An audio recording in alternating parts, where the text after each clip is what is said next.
आगे आ गया जी सेक्टर का रकबा और दायरा की कॉस की लंबाई। अभी मैंने थोड़ी देर पहले भी बताया पिछली वाली वीडियो में कि सेक्टर क्या होता है। दो रदासी कतात और उनसे मुतल्लिका कॉस से घिरा हुआ इलाका क्या कहलाता है, सेक्टर। और ये इधर उन्होंने डेफिनेशन भी दे दी है। दायरा का सेक्टर दो रदासों और उनके मुतल्लिका कॉस से घिरा हुआ इलाका होता है। ठीक है। फ़र्ज़ करें 10 आर वाले दायरा की एक दायरवी कॉस ए बी की लंबाई एल है। ये हमारा दायरा है, इसका रेडियस आर है। अच्छा, रेडियस होता क्या है, मरकज़ से मुहीत तक के किसी नुक्ते तक का फ़ासला। ठीक है।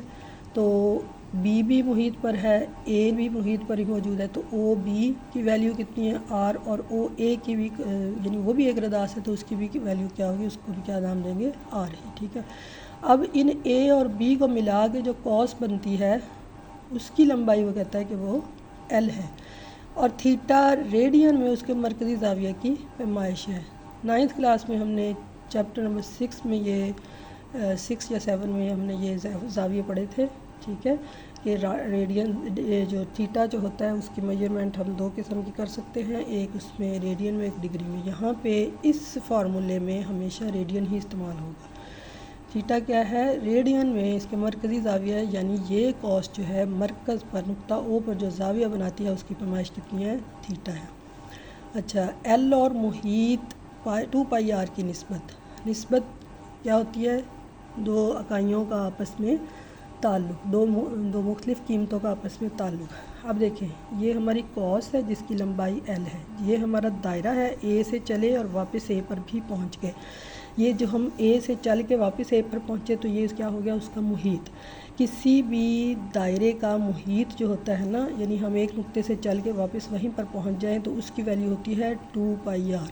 अब उस कॉस की लंबाई और इस मुहीत की लंबाई की आपस में निस्बत, एल और मुहीत की 2 पाई आर की निस्बत बराबर होगी किसके, ज़ाविया, यानी ये जो हमारी कॉस है ये मरकज़ पे जो ज़ाविया बना रही है थीटा उसके, और इस अगर हम इस पॉइंट से चलें, नुक्ता ए ने जो इसके साथ मरकज़ पर ज़ाविया बनाया वो आपको पता है पूरा चक्कर जो होता है वो बराबर होता है 2 पाई के। रेडियन मैयर में वो 2 पाई के होता है और डिग्री मैयर में 360 पे होता है। ठीक है, लेकिन हम यहाँ रेडियन की बात करेंगे। थीटा और 2 पाई की निस्बत ये दोनों आपस में बराबर होती हैं। ये फार्मूला है जिसके तहत ये आगे हम इसको मज़ीद कुछ अखज़ करेंगे। ठीक है, l ratio sine 2 pi r बराबर pi ratio sine 2 pi, sorry theta ratio sine 2 pi. आपको पता है किसी भी निस्बत को हम बटे की शक्ल में लिख सकते हैं, एल बटा 2 पाई आर बराबर थीटा बटा 2 पाई। अब ये 2 पाई आर जो है इधर तकसीम हो रहा है, हमें चूँकि लंबाई चाहिए, हम क्या करने जा रहे हैं, कॉस की लंबाई। तो चूँकि 2 पाई आर इधर तकसीम हो रहा है दूसरी तरफ जाके ज़रब हो जाएगा।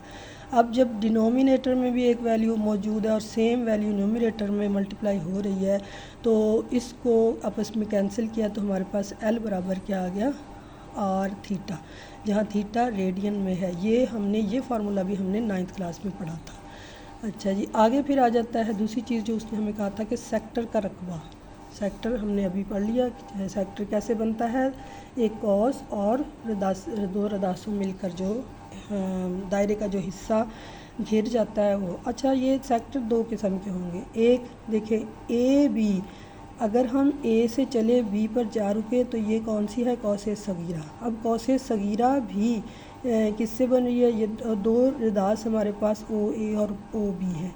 ठीक है, अब जो है इन्होंने जितना एरिया घेर लिया है वो छोटा सेक्टर कहलाएगा। लेकिन अगर हम इसी कॉस पर यानी ए को उल्टा चल पड़े, ए से यूं घूमते हुए बड़ा रास्ता इख्तियार करते हुए वापस बी पे चलें तो, और ये भी देखें फिर भी ओ ए और ओ बी क्या हैं, दो रदास ही हैं, तो ऐसी सूरत में भी हमारे पास ये जो इधर वाला हिस्सा बना है ये भी क्या है, सेक्टर है। ठीक है, ये कौन सा सेक्टर हो गया, ये बड़ा सेक्टर हो गया।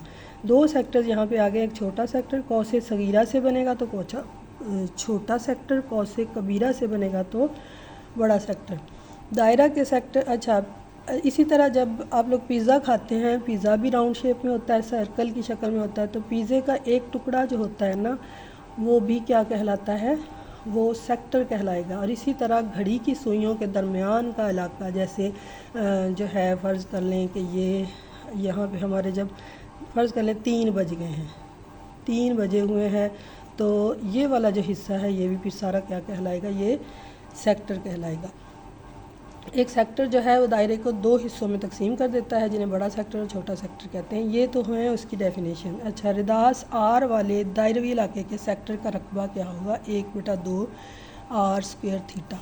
रिदास क्या है हमारे पास, फ़र्ज़ कर लें आर है, तो दायरवी इलाका है, तो इसका रकबा क्या हो जाएगा, 1/2 आर स्क्वायर थीटा। अब ये आता कैसे है, दायरे का रकबा जो होता है ना, ऊपर हमने मुहीत की बात की थी, यहाँ पे हम रकबा क्या होता है, जो अंदर से घिरा, किसी बाउंड्री के अंदर घिरा हुआ जो इलाका होता है उसको रकबा बोलते हैं।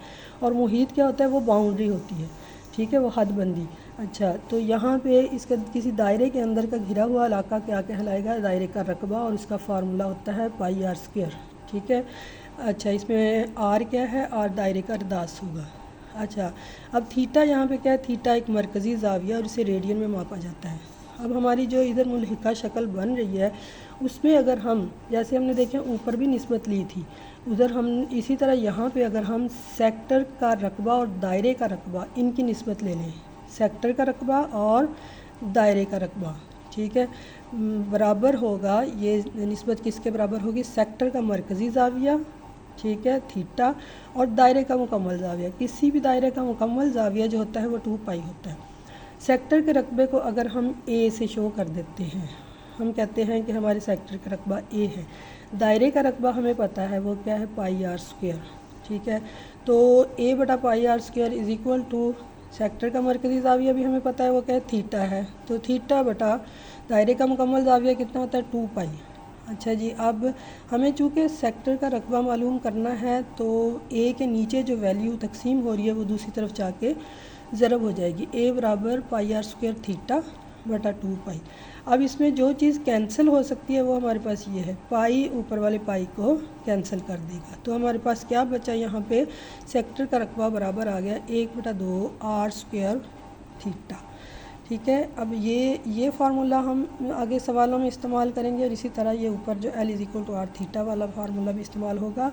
अलबत्ता एक ये नोट, उन्होंने एक और फार्मूला इन्हीं चीज़ों से ड्राइव कर दिया है, इसको भी हम इस्तेमाल कर सकते हैं जहाँ ज़रूरत पड़ी।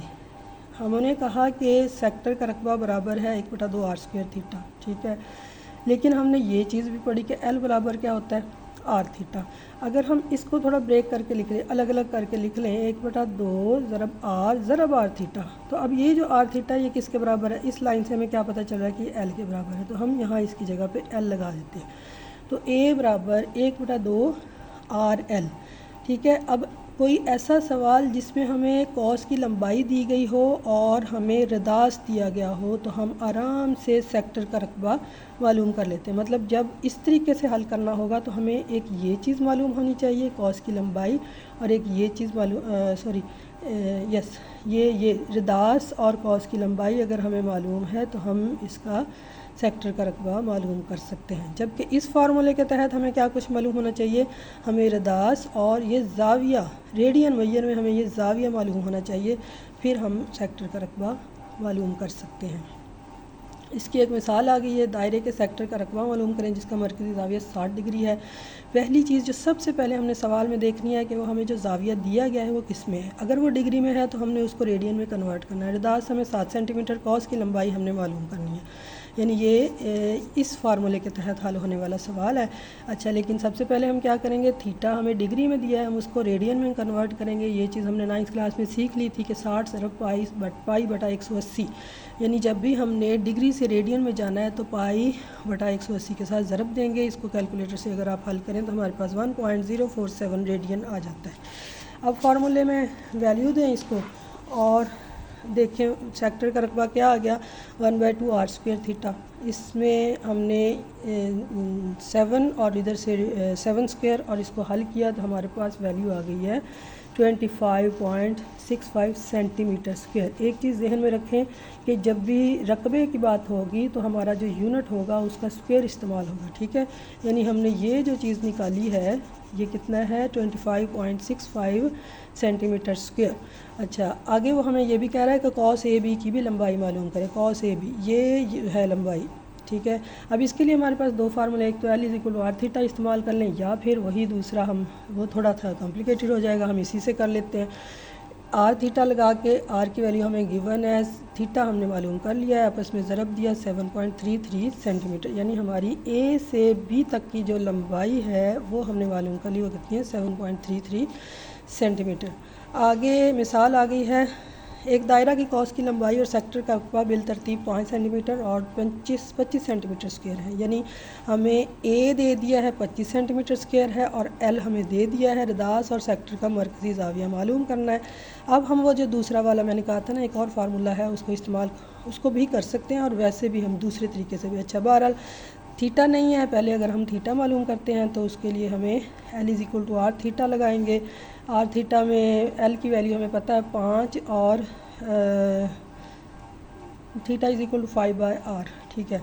5/r लगा दिया, is equal 1/2 r square theta 5/r लगा दिया, ये इसने इसको कैंसिल कर दिया। ए की वैल्यू हमें पता है 25 और ये देखें 2 इधर डिवाइड हो रहा है, दूसरी तरफ जाके ज़रब हो गया और इस आर ने इस एक आर को कैंसिल कर दिया और इधर 5 जो है इधर ज़रब हो रहा था, इधर तकसीम में आ गया, तो हमारे पास आर बराबर कितना आ गया 10 सेंटीमीटर। आर की कीमत हमारे पास थीटा बराबर 5/10 जो हल करने के बाद 1/2 रेडियन आई है। जी, इस तरीके से भी हल हो सकता है, अगर हम चाहते तो वो दूसरा फार्मूला भी लगा सकते थे। अच्छा खैर, अच्छा जी, अब यहाँ पे एक उसने खुद आजमाई दे दी है, l is equal to 14 meter है कॉस की लंबाई और 4 मीटर है दायरे का रदास, तो मरकज़ी ज़ाविया और दायरे के सेक्टर का रकबा भी मालूम करना है। हमने ये पढ़ा है एक a is equal to 1/2 r l, ये पीछे जो अभी हमने फार्मूला पढ़ा था जो डिब्बे में, ठीक है, उसके तहत हमने 1/2 ज़रब 14 क्या हमारे पास रदास और एल क्या है हमारे पास 4, इनको कैंसिलेशन हुई है, हमारे पास सेक्टर की वैल्यू आ गई है 28 मीटर स्क्वायर। जो यूनिट इधर हमें दिया गया होगा हमने उसी को एंड में आंसर में इस्तेमाल करना है। उसके बाद l is equal to r theta के ज़रिए हमें क्या चाहिए, हमें तो ज़ाविया चाहिए ना, तो थीटा बराबर एल/आर 14/4 बराबर 3.5 रेडियन हमारे पास आंसर आ जाएगा।